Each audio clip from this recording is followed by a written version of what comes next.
ஹாய்ங்க, checked double cloth மஸ்லினுங்க. எப்பவுமே ரோட்டரியில் தான் print பண்ணுவோம்.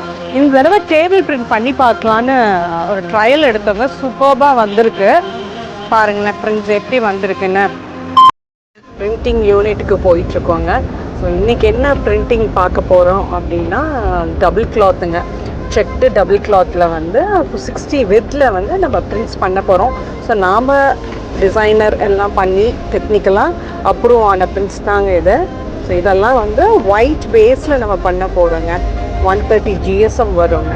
ஸோ பிரிண்டிங் பார்க்குறதுக்கு முன்னாடி நம்ம என்ன கிரவுண்ட் ஒர்க் பண்ணி வச்சுருக்கோம் அப்படிங்கிறதுக்கு தான் உங்களுக்காக ஒரு வீடியோங்க.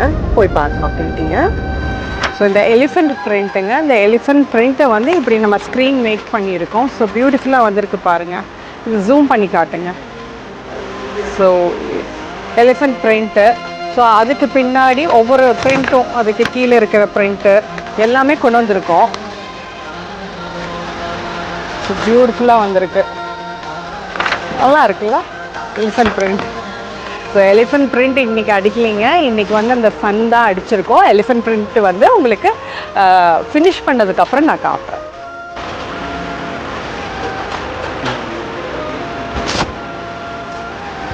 ஸோ இப்போ ஃபஸ்ட்டு வந்து நம்ம கிளாத் விரிக்கிறோங்க. டேபிள் மேலே போடுறோம்.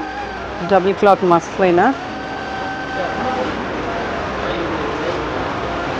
60 வித்துங்க. வித்து பாருங்கள், உங்களுக்கு எவ்வளோ அகலம் ஜாஸ்தியாக இருக்குது. வித்து தெரியுதா? வித்து வந்து 60 வித்து.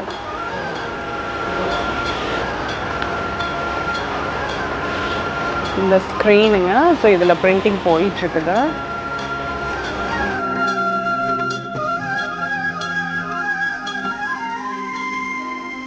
ஸோ ஃபஸ்ட்டு ஒரு ஸ்க்ரீன் அடிக்கிறோம். கேப் விட்டு அடிக்கிறோம். நெக்ஸ்ட்டு அந்த ஸ்க்ரீனை ஃபில் பண்ணிடுவோம். அந்த பிளேஸை திருப்பி ஸ்க்ரீன் பிரிண்ட் பண்ணி ஃபில் பண்ணிடுவோம். ஸோ பியூட்டிஃபுல்லாக இருக்குது. கலர்ஸு நல்லா வந்திருக்கு ஆஸ் எக்ஸ்பெக்டட்.